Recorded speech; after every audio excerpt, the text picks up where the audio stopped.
So, talking about the modal verb. Modal verb ini tidak seperti di Indonesia, modal yang ada hubungannya sama duit. No, nggak ada hubungannya sama duit kalau modal dalam bahasa Inggris ini. Jadi, modal ini apa saja sih? Modal verb digunakan untuk menyatakan suatu kemampuan, kemungkinan, kewajiban, larangan, atau membuat suatu request atau penawaran. Permintaan atau penawaran. Intinya yang berarti kayak gitu. Apa aja sih? Can. Apa can? Dapat. Dapat, bisa, Dapat, mampu. bisa. Ini slide saya nggak ada bahasa Indonesianya, but I will explain you in both English and bahasa Indonesia. So prepare your pen and paper. Siapkan sendiri pensil, bolpen, dan kertasnya. Catat apa yang menurut kalian perlu, karena ini keluar di UTS besok. Di UTS dan UAS. Dan ini agak sedikit susah. Sedikit agak susah. Tuh. Ya, jadi model itu apa aja sih, Bu? Ada can, ada could, ada may, might, must not, will, would, shall, dan lain sebagainya. Itu ya. Sekarang kita mulai dari awal. Yang pertama, we have can. Kita punya can. Can itu adalah artinya bisa dapat, bisa mampu. Jadi can punya 3 arti, dapat, bisa, mampu. Can di sini penggunaannya ada banyak. Jadi usage-nya ini ada banyak. Ya, ini penggunaan. Ability. Ability itu kemampuan. Dia mampu. Contoh, I can play the piano very well. I can swim. Nah, jadi menyatakan kalau dia tuh mampu. Mampu apa? Mampu melakukan apa? Lah, itu bisa pakai can. Kemudian, can ini juga bisa digunakan untuk permission. Izin. Can I go now? Nah, bisakah saya pergi sekarang? Bu, bisakah saya izin kelas malam ini? Ada yang tahu nggak? Bisakah saya nggak ikut kelas hari ini? Can I miss the class? Tuh. Kemudian, ada possibility, kemungkinan. It can be a very good day tomorrow. Mungkin besok akan jadi hal yang menyenangkan. Boleh. Offer, penawaran. I can help you with this homework. Aku bisa membantumu mengerjakan PR. Kemudian request, permintaan. Can you please bring me that book? Can you open the door? Ingat, can kalau di depan tinggal nambahi kah. Model, semua model nantinya, kalau tempatnya di depan tinggal nambahi kah. Can kan bisa. Kalau tempatnya di depan jadi bisakah, dapatkah, mampukah. Kalau pertanyaannya kah gitu, berarti jawabannya kira-kira apa? Yes, I can. Yes atau no, hanya 2 jawaban. Can you open the door? Yes, I can. Atau no, I cannot. Nah, itu ya. Oke, ini masih yang pertama tentang can. Ada pertanyaan? Is there any question about this one? No. Jadi can, penggunaannya itu banyak ya. Bisa bermaksud kemampuan, izin, kemungkinan, penawaran, dan juga permintaan. Nih, ini masih can. Assalamualaikum Miss, baru hadir. Monggo, waalaikumsalam. Silakan masuk, Rio. Sekarang coba satu mahasiswa tulis di kolom chat. Bikin satu kalimat menggunakan can. Terserah, bebas. Bebas ya, mau ability, permission, Boleh, atau over, bebas. terserah. Mau berbentuk pertanyaan, terserah. Terserah. Yuk, waktunya 15 detik aja, jangan lama-lama. Karena banyak ini nanti. I can do it. Can I have some candy? Oke, betul. Ayo yang lain, masa mahasiswanya hanya 2? Can, bisa. Bikin kalimat menggunakan. Gimana kabar, Miss? Oh, I'm good, Devi. Lama nggak jumpa, Miss. Saya hadir terus, kamu yang menghilang. Saya sampai Sehat-sehat ya, Miss. Saya sampai memimpikanmu, Devi. Sehat. Waduh, saking kangennya ya, Miss. Oh, Devi kemana? Ya, Miss sibuk terus, Miss. Iya, nggak apa-apa asalkan ku jadi kaya raya sosialita. Amin. Jadi, I can speak English well. Oke, pinter. Ayo, yang belum bikin kalimat menggunakan can. Come on. Can I borrow your money? Aduh, Reni, lagi tanggal tua. Waduh, nggak dulu Reni. Lagi tanggal tua, Reni, jangan ngutang. Kalau pertanyaan kasih tanda tanya, Reni ya. Can you take me to the airport? Sorry, I'm busy. Oke, good. Yuk, next. Kita lanjut ke yang berikutnya. We have could. Ini bacanya could. L-nya nggak dibaca. Jangan dibaca kulek-kulek. Nggak. Could. Could. Ya, sama dengan can tadi. Could ini artinya sama dengan can. Bisa, dapat, mampu. Tapi dia beda penggunaannya sama could. Bedanya apa, Bu? Ability in the past, dia menyatakan kemampuan, tapi di masa lalu. Contoh, I could play the piano well when I was 9. Saya bisa bermain piano dengan baik ketika saya berumur 9. Berarti sekarang gimana cara dia bermain piano? Kurang baik ya. Kurang baik. Jadi, could artinya sama dengan can, hanya saja could ini menyatakan kejadian masa lalu. Jadi, kebisaan atau kemampuan seseorang di masa lalu. Tuh. Kemudian, could ini juga menyatakan polite permission. Kalau can tadi kan hanya permission aja ya, izin ya. Tapi kalau kamu mau minta izin ke guru, ke dosen, atau ke orang yang lebih tua, orang yang kamu hormati, itu akan lebih bagus pakai could daripada can. Karena dia jadi lebih sopan. Nah, polite. Polite itu sopan. Minta izin yang secara sopan. Excuse me, could I come in? Mohon maaf atau permisi, bisakah saya masuk? Nah, ya, jadi meskipun can dan could memiliki arti dalam bahasa Indonesia yang sama, tapi mereka berdua ini beda. Yang could ini menyatakan kebisaan di masa lalu dan juga lebih sopan. Bisa tapi bisa yang lebih sopan. Tuh, kalau misalnya kamu nyuruh adikmu buka pintu, itu lebih bagus pakai can apa could? Pakai could. Tapi Ken juga nggak apa-apa karena kan lebih muda. Nah, lebih baik pakai can.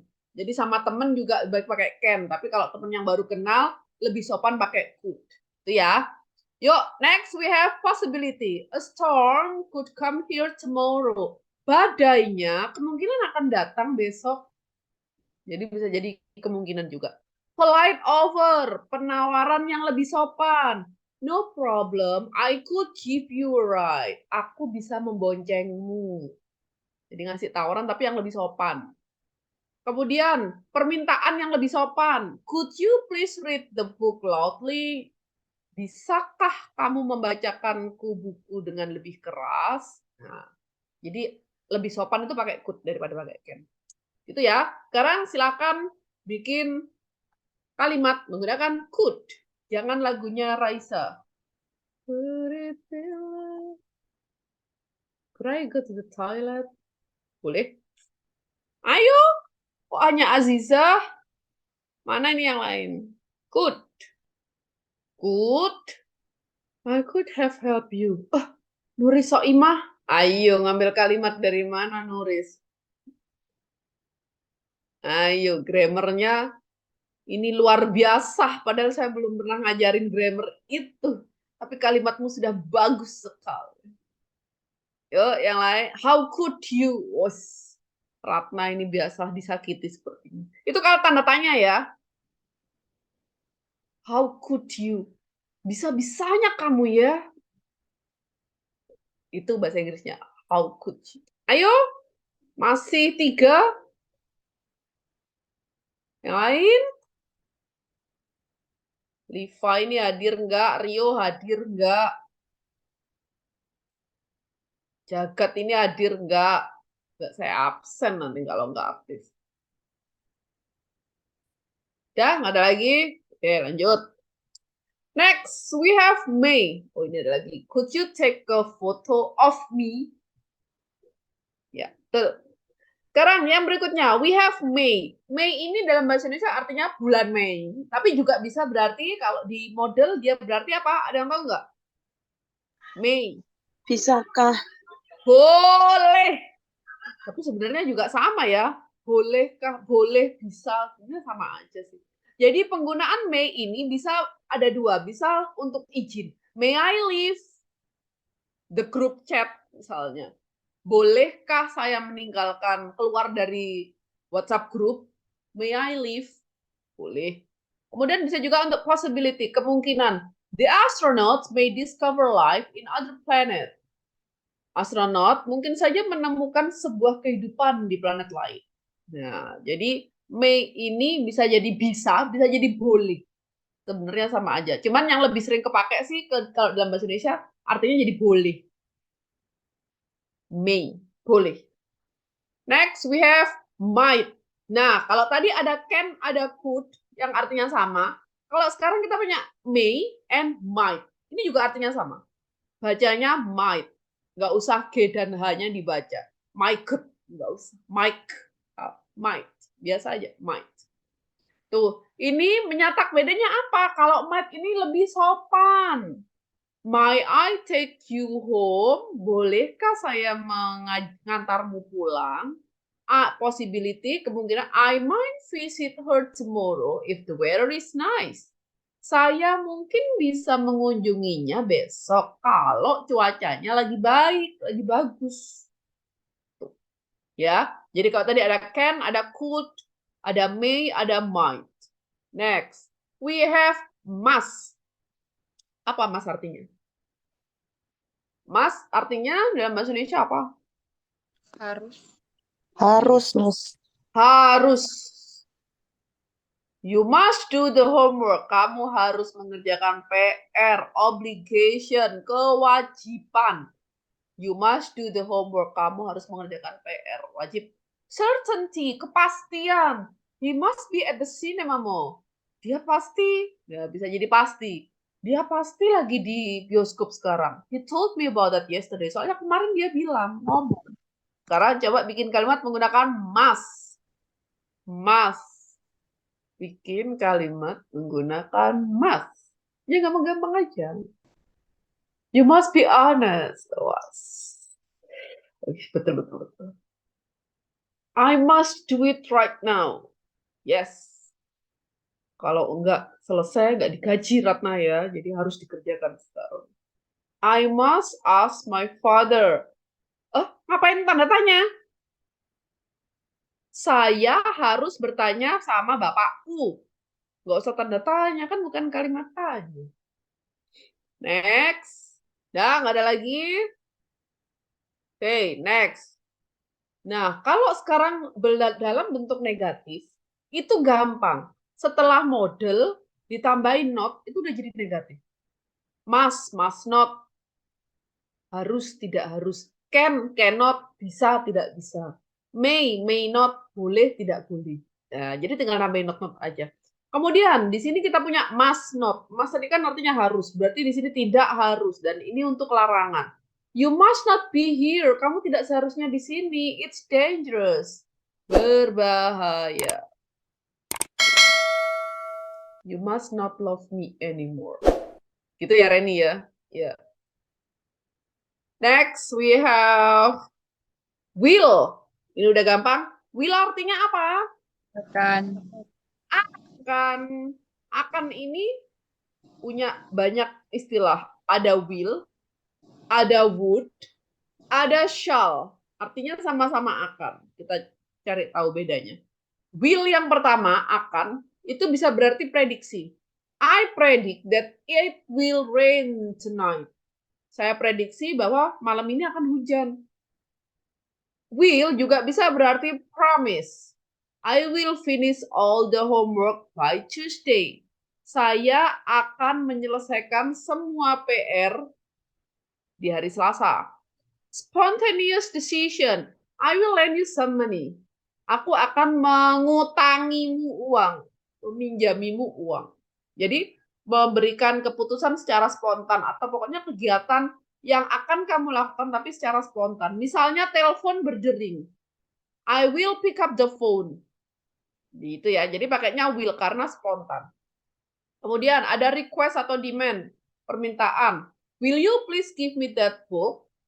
Will you marry me? Ya kan? Istilah itu pernah dengar kan? Will you marry me? Lah, jadi suatu request, permintaan. Tuh. Itu untuk will. Siapa yang boleh pakai will semua subjek? Ayu, Dewi, he, she, it, Reni, Aziza, Nuris, Devi, dan lain sebagainya. Tuh. Kemudian kalau would. Would ini juga semua subjek. Bedanya adalah, kalau tadi ada can, ada could, ada may, ada might, ada will, ada would. Jadi would ini digunakan untuk kejadian masa lalu dan juga untuk lebih sopan. Tuh. My dad said to me last week that he would give me some toys on my birthday. Nah, jadi digunakan tapi masa lalu, sudah lampau. Bapakku bilang sama aku minggu lalu, berarti kan sudah lewat ya, bahwa dia akan membelikanku mainan di hari ulang tahun. Nah, karena janjinya sudah berlalu, bapaknya ketika berjanji itu sudah waktunya lalu lah, makanya itu pakai would. Kemudian untuk yang lebih sopan, permintaan yang lebih sopan, would you mind opening the door please? Nah, ini misalnya kamu nyuruh orang yang lebih tua atau yang lebih kamu hormati, itu bisa pakai. Next we have shall. Shall ini levelnya sama dengan will. Hanya saja shall ini yang boleh pakai shall hanya subjek I dan we. Contoh, I shall go to the zoo. We shall buy that car. Jadi yang boleh pakai shall hanya I dan we. Boleh nggak Bu? You shall. You shall go. Nggak boleh. Ya, diinget-inget. Dicatat sendiri. Yang boleh pakai shall hanya I dan we. Tapi untuk will dan would semua boleh pakai. Bebas. Cuman ini aja perbedaannya. Oke? Contoh, sama penggunaannya. Bisa untuk prediksi. This time tomorrow I shall be in Bali. Saat ini, tapi besok aku akan di Bali. Aku udah ada di Bali loh. Jam segini besok aku udah di Bali. Shall we go now? Akankah kita pergi sekarang? Nah, jadi yang boleh pakai shall hanya we dan I. Oke? Sekarang silakan bikin kalimat. Terserah mau pakai will, shall, atau would. Terserah. Pokoknya will itu untuk kejadian yang spontan atau mendadak atau tiba-tiba. Kalau would lebih ke yang lebih sopan sama kejadian masa lalu. Kalau shall sama dengan will tapi hanya I dan we yang boleh pakai.